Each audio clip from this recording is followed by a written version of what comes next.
હું ભાજપને હરાવવા કામ કરીશ. પત્તું કપાતા અકળાયેલા મંત્રીએ સીએમ સાથે હાથ ન મિલાવ્યા. હરિયાણામાં ભલે સરકારમાં હોય પણ આવનારી વિધાનસભા ચૂંટણીને લઈને ભાજપ ભારે મુશ્કેલીમાં દેખાઈ રહ્યો છે. ટિકિટ વહેંચણીથી નારાજ ભાજપના અનેક નેતાઓએ પાર્ટી છોડવાનું શરૂ કરી દીધું છે. આ દરમિયાન હરિયાણાના પૂર્વ સીએમ મનોહરલાલ ખટ્ટર સરકારમાં મંત્રી રહી ચૂકેલા કર્ણદેવ કંબોજે કંઈક એવું કર્યું કે ભાજપની અંદરોઅંદરના ડખા ફરી ચર્ચામાં આવી ગયા. આ દરમિયાન કંબોજે એમ પણ કહ્યું હતું કે હવે હું ભાજપને હરાવવા માટે કામ કરીશ. માહિતી અનુસાર પૂર્વ મંત્રી કર્ણદેવને પણ આ વખતે ટિકિટ ન મળતા તે ભારે નારાજ દેખાયા હતા અને તેમણે પદેથી રાજીનામું એક ઝાટકે ધરી દીધું.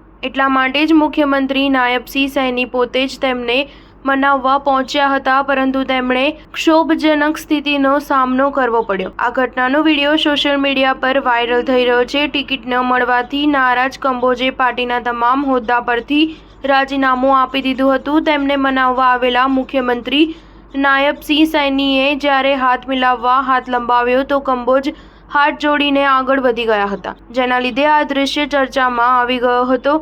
મુખ્યમંત્રી નાયબ સૈની અને ધારાસભ્ય સુભાષ સુધા ખરેખર તો કંબોજના ગામ તેમને મળવા પહોંચ્યા હતા. પાર્ટી દ્વારા નારાજ કંબોજને મનાવવાના પ્રયાસો ચાલી રહ્યા હતા. કંબોજ કહે છે કે હવે તેઓ ભાજપને હરાવવા માટે કામ કરશે. હરિયાણા વિધાનસભા ચૂંટણીમાં ટિકિટ કપાવવાથી નારાજ કંબોજે કહ્યું કે ભાજપે ઉમેદવારોની પ્રથમ યાદી બહાર પાડી. હું ઇન્દ્રી અને રાદૌર એમ 2 વિધાનસભા મત વિસ્તારોમાંથી ચૂંટણી લડવાની તૈયારી કરી રહ્યો હતો, પરંતુ ટિકિટ ન મળી. હવે હું પાર્ટીને પૂછવા માંગુ છું કે એવી કઈ મજબૂરી હતી કે 2019માં શ્યામસિંહ રાણાની ટિકિટ કાપવી પડી અને એવી કઈ મજબૂરી આવી ગઈ કે આટલો વિશ્વાસઘાત કરવા છતાં હવે ફરી રાણાને 2024માં ટિકિટ આપવામાં આવી. કઈ મજબૂરી હતી પાર્ટી મને જણાવવું જોઈએ.